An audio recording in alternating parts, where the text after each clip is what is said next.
नमस्कार दर्शकों। तो आज मैं आप सबके लिए एक पवित्र और रोचक कथा लेकर आई हूँ। हमारे चैनल पर इस कथा का शीर्षक है गणेश जी का जन्म। इस कथा में हम जानेंगे कि कैसे भगवान शिव और माता पार्वती के घर में गणेश जी का जन्म हुआ और कैसे उन्होंने अपनी अद्भुत शक्तियों का प्रदर्शन किया। लेकिन अपनी कहानी शुरू करने से पहले मैं आप सबसे एक बात कहना चाहूँगी। अगर आप हमारे चैनल पे नए हैं तो प्लीज़ हमारे चैनल को सब्सक्राइब ज़रूर कीजिएगा और हमारी वीडियो को प्लीज़ लाइक कीजिएगा अगर आपको पसंद आती है तो, और कमेंट ज़रूर कीजिएगा कि आपको हमारी कहानी कैसी लगी। एक बार माता पार्वती कैलाश पर्वत पर स्नान के लिए जाती हैं और बाहर पहरे के लिए नंदी को कहती हैं कि मैं जब तक अंदर स्नान करती हूँ आप बाहर पहरा दीजिए। नंदी कहते हैं ठीक है माता, आप अंदर स्नान कीजिए, मैं बाहर पहरा देता हूँ, देखता हूँ कोई भी भीतर नहीं आएगा। ये सब कहने के बाद माता पार्वती भीतर चली जाती हैं और बाहर नंदी पहरा देते हैं।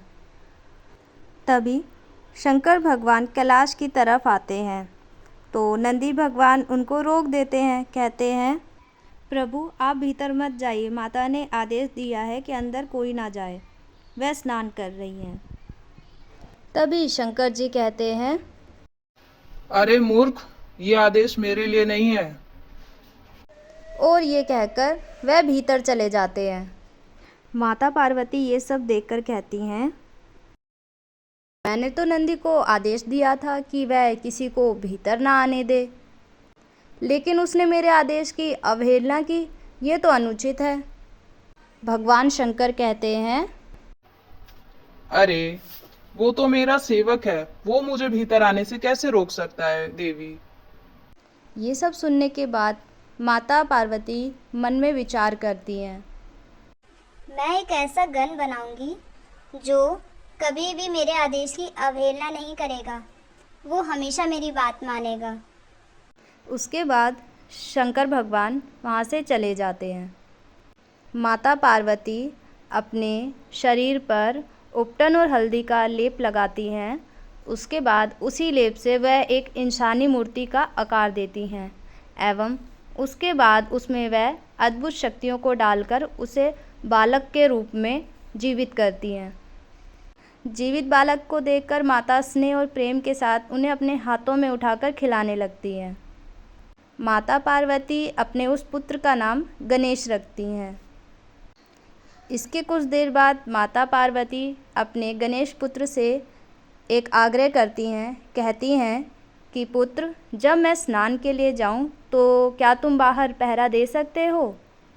गणेश भगवान कहते हैं माँ, आप अंदर आराम से स्नान कीजिए, मैं बाहर पहरा जरूर दूंगा। ये कहने के बाद भगवान गणेश बाहर चले जाते हैं पहरा देने के लिए और माता अंदर स्नान करती हैं। थोड़ी ही देर बाद शंकर भगवान वापस से कैलाश लौटते हैं और वह किसी बालक को पहरा देते हुए बाहर देखते हैं। वह अंदर जाने की कोशिश करते हैं, तभी गणेश भगवान उनको रोक देते हैं। भगवान शंकर कहते हैं नन्हे बालक, तुम कौन हो और मेरा रास्ता क्यों रोक रहे हो।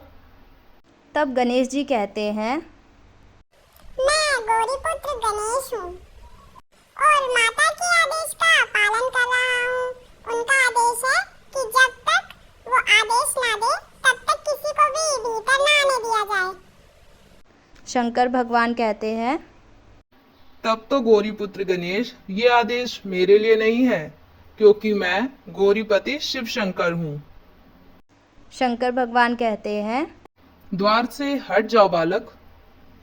गणेश भगवान जी कहते हैं तथापि नहीं, मैं ऐसा नहीं कर सकता। मुझे आदेश दिया गया है कि मैं बाहर पहरा दूं।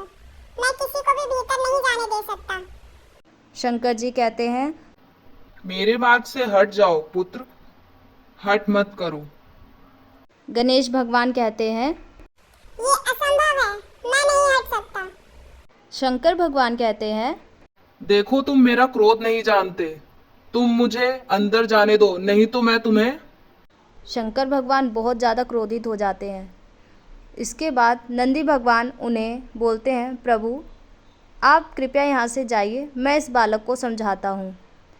लेकिन शंकर भगवान जी के जाने के बाद नंदी प्रयास करते हैं गणेश भगवान को समझाने की। शंकर भगवान वहाँ से तो चले जाते हैं। नंदी फिर से प्रयास करते हैं भगवान गणेश को समझाने की, लेकिन वह नहीं मानते। फिर एक छोटा सा युद्ध होता है दोनों के बीच में, जिस युद्ध में वो नंदी को पराजय कर देते हैं। इस पराजय से परेशान होकर नंदी भगवान शंकर जी के पास जाते हैं। शंकर भगवान जी से आग्रह करते हैं। ये सब देखने के बाद शंकर भगवान अपने और भी गणों को गणेश के पास भेजते हैं। फिर क्या था, गणेश भगवान जी ने उनको भी हरा दिया। ये सब देखकर शंकर भगवान का क्रोध तो 7वें आसमान पर चढ़ जाता है। वह क्रोधित होकर तांडव करने लगते हैं और अंत में वही होता है जो आप सबको पता है। उसके बाद शिव भगवान अपना त्रिशूल चला देते हैं। गणेश भगवान का सिर धड़ से अलग हो जाता है। ये सब देखकर सभी देवी देवता वहाँ पहुँचते हैं और जैसे ही माता पार्वती को इस बारे में पता चलता है, वह रोती हुई व्याकुल होती हुई गणेश जी के पास पहुँचती हैं। अपने पुत्र की ऐसी हालत देखकर माता कहती हैं, आपने ऐसा क्यों किया प्रभु?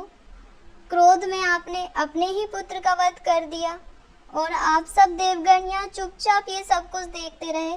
किसी को इस नादान बालक पर दया भी नहीं आई।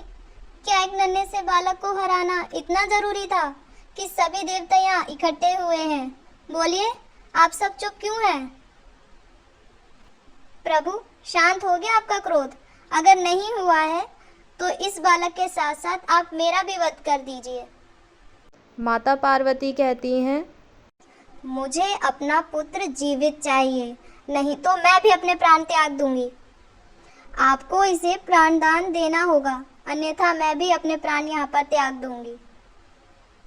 तभी ब्रह्मा जी कहते हैं, हे देवी, आप ये क्या कह रही हैं? माता पार्वती कहती हैं, मैं न्याय मांग रही हूँ प्रभु। तभी शंकर भगवान कहते हैं, ये असंभव है देवी, ऐसा नहीं हो सकता।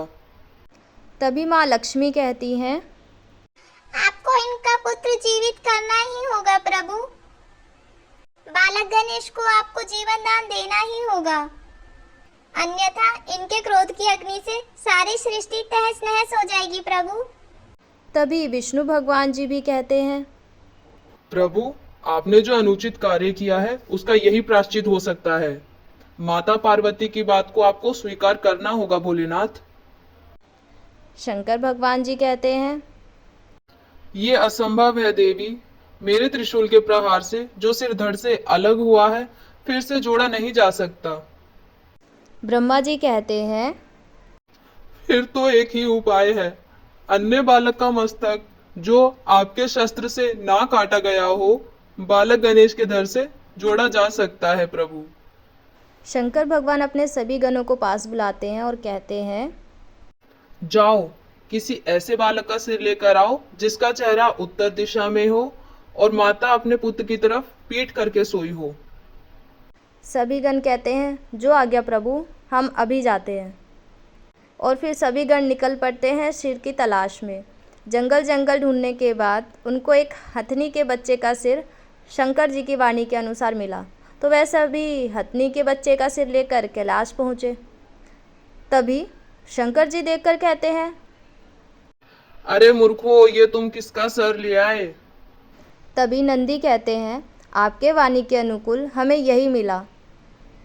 ब्रह्मा जी कहते हैं, प्रभु, समय व्यर्थ मत कीजिए। आप इसी सिर को लगाकर बालक गणेश को पुनर्जीवित कर दीजिए। उसके बाद क्या था फिर? शंकर भगवान हाथी का सिर गणेश के धड़ से जोड़ देते हैं और कुछ ही पलों में गणेश भगवान जीवित हो जाते हैं। माता पार्वती ये देख अत्यंत प्रसन्न होती है, किंतु वह शंकर भगवान से ये कहती हैं, आपने मेरे पुत्र को जीवित तो कर दिया प्रभु, परंतु इसे इस रूप में देखकर सब लोग इसका मजाक उड़ाएंगे। तभी विष्णु भगवान जी कहते हैं, चिंता मत करो देवी, ऐसा कुछ भी नहीं होगा। मैं इस बालक को वरदान देता हूँ कि युगों युगों तक सब लोग इसकी पूजा करेंगे एवं ये बालक पृथ्वी वासियों का कल्याण करेगा। तभी माता लक्ष्मी भी गणेश भगवान को वरदान देती हैं। जब भी कोई शुभ कार्य होगा तो सबसे पहले गणेश भगवान का पूजन किया जाएगा। इसके बाद ब्रह्मा जी वरदान देते हैं। ये बालक विद्या और बुद्धि का दाता होगा और मंदिर और घरों में इसकी स्थापना की जाएगी। लोग इसे हमेशा लड्डुओं का भोग लगाएंगे।